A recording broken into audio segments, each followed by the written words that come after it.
उधारपुर नाम का एक गांव था। गांव में था बब्बन टी स्टॉल। बब्बन नाम का एक बेरोजगार युवा टी स्टॉल चलाकर अपना पेट पालता था। काफी सारे गांव वाले सुबह शाम बब्बन के टी स्टॉल पर चाय पीने आते और लंबी चौड़ी बातें करते। वो अपना भीखू। हाँ भीखू, उसका क्या? चिल्लमबाजी के लिए 8 रुपए मांग रहा था।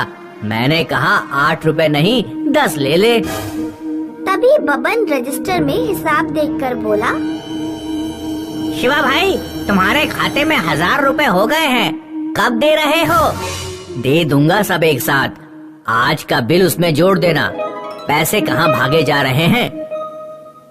ऐसा कहकर शिवा करीम चाय के खाली कप बब्बन के सामने रखकर चले गए और बब्बन खाली कप देखता रहा।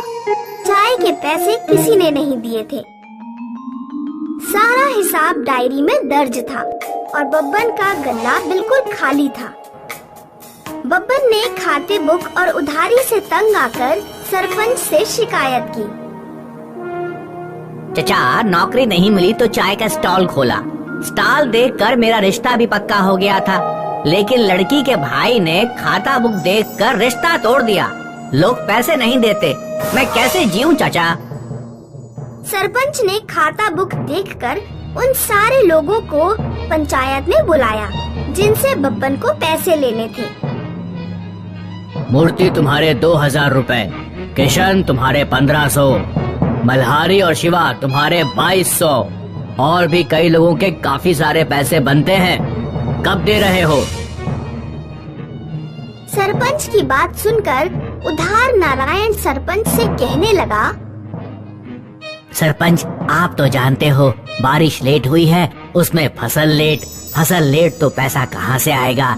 जैसे ही आएगा सब एक साथ दे देंगे, साथ थोड़ी ना ले जाना है। ये सुनकर बब्बन गुस्से में बोला, दिवाली में बाइक खरीदने को, बेवड़ापंती करने को पैसा है और चाय को पैसा नहीं। सरपंच, हमने अपने हालात बता दिए, इससे आगे हम कुछ नहीं कह सकते। बब्बन, चिंता ना करो, गांव ही के लोग हैं, दे देंगे। परेशान बब्बन घर आकर सोचने लगा,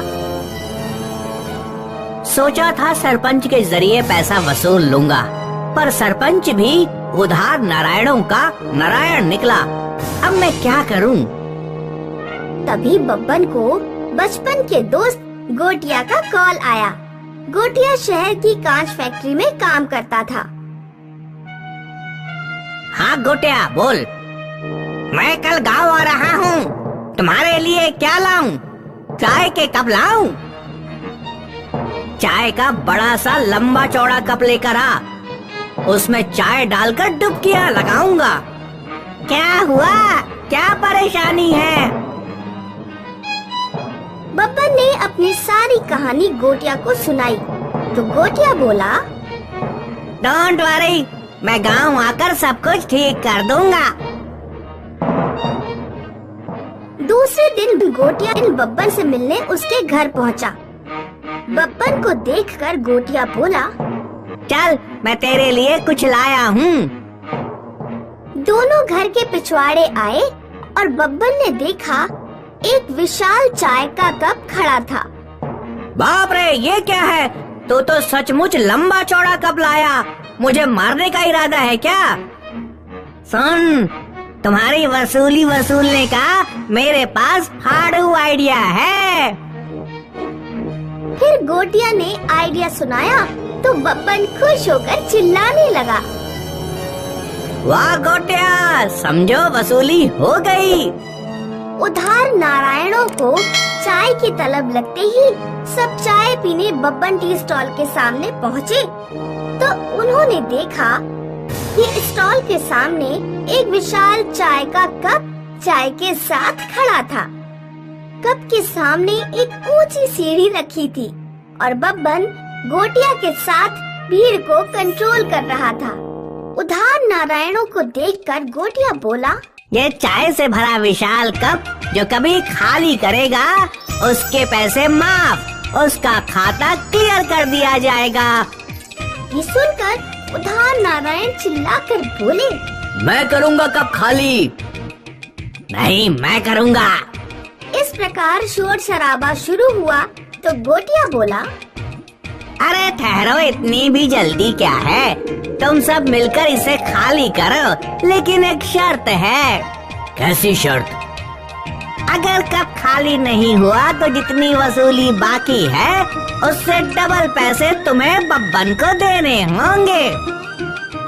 मंजूर है। फिर क्या था, उधार नारायणों को एक लंबी स्ट्रॉ दी गई और सारे उधार नारायण सीढ़ी के जरिए कप के मुंह पर चढ़ गए और गरम चाय में स्ट्रॉ डालकर खींचने लगे। पहले तो उन्हें मजा आया, लेकिन बाद में सब परेशान हो गए।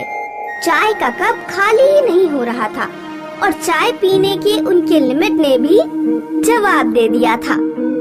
चाय पेट भर के पीने से एसिडिटी खलबल मचाने लगी। उधार नारायण उल्टियाँ करते हुए सीढ़ी से नीचे उतरे और सर झुकाकर उनके सामने खड़े हुए। कब जैसा का तैसा था। देखा, तुम सब लोग इकट्ठा होकर भी एक साथ कप खाली नहीं कर पाए और सारी उधारी एक साथ चुकाने की बात करते हो। इस कप की तरह तुम्हारी उधारी एक साथ नहीं चुका पाओगे। अरे जैसे तुम्हें थोड़ी थोड़ी चाय चाहिए, वैसे ही मुझे जीने के लिए थोड़े थोड़े पैसे चाहिए। एक साथ पैसे लेकर मैं क्या करूँगा? मुझे तुमसे डबल पैसे नहीं चाहिए। बस कृपा करके मेरे जितने बनते हैं उतने दे दो। ये सुनकर सारे उधार नारायण पैसे निकालकर बब्बन के हाथों में थमाने लगे और शर्म के मारे सिर नीचे झुकाकर कल्टी मारने लगे। इस प्रकार गोटिया के सूझबूझ और विशाल चाय के कप से बब्बन की सारी वसूली वसूल हो गई।